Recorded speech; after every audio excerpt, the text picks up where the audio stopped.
एक बार यीशु मसीह गलील के एक छोटे से गांव में पहुंचे। वहां बहुत से लोग इकट्ठे थे। कुछ उनके उपदेश सुनने आए थे, कुछ चंगाई पाने के लिए। उस दिन सूरज की किरणें गांव की मिट्टी पर चमक रही थी और वातावरण में एक अजीब सी शांति थी।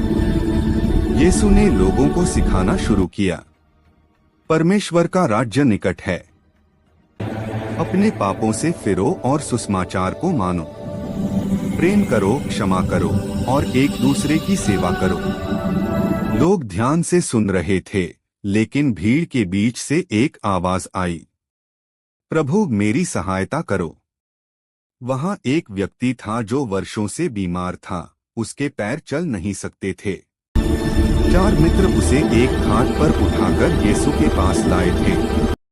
भीड़ इतनी अधिक थी कि वे सीधे भीतर नहीं जा सके। तब उन्होंने छत खोदकर उस बीमार को नीचे उतारा।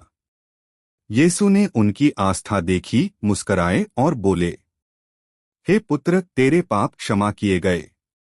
उठ, अपनी खाट उठा और चल। जैसे ही उन्होंने यह कहा, वह व्यक्ति उठ खड़ा हुआ।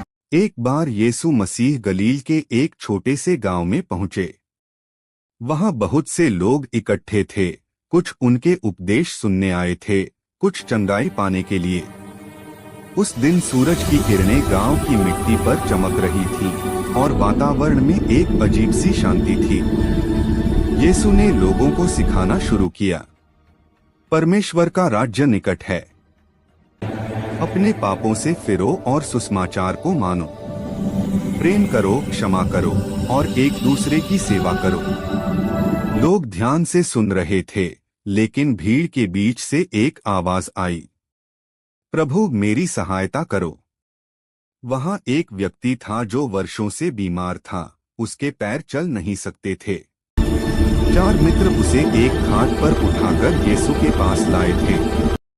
भीड़ इतनी अधिक थी कि वे सीधे भीतर नहीं जा सके। तब उन्होंने छत खोदकर उस बीमार को नीचे उतारा।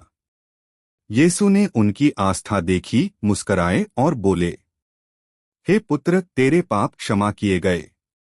उठ, अपनी खाट उठा और चल। जैसे ही उन्होंने यह कहा, वह व्यक्ति उठ खड़ा हुआ। एक बार यीशु मसीह गलील के एक छोटे से गांव में पहुंचे। वहां बहुत से लोग इकट्ठे थे।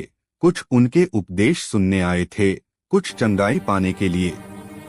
उस दिन सूरज की किरणें गांव की मिट्टी पर चमक रही थी और वातावरण में एक अजीब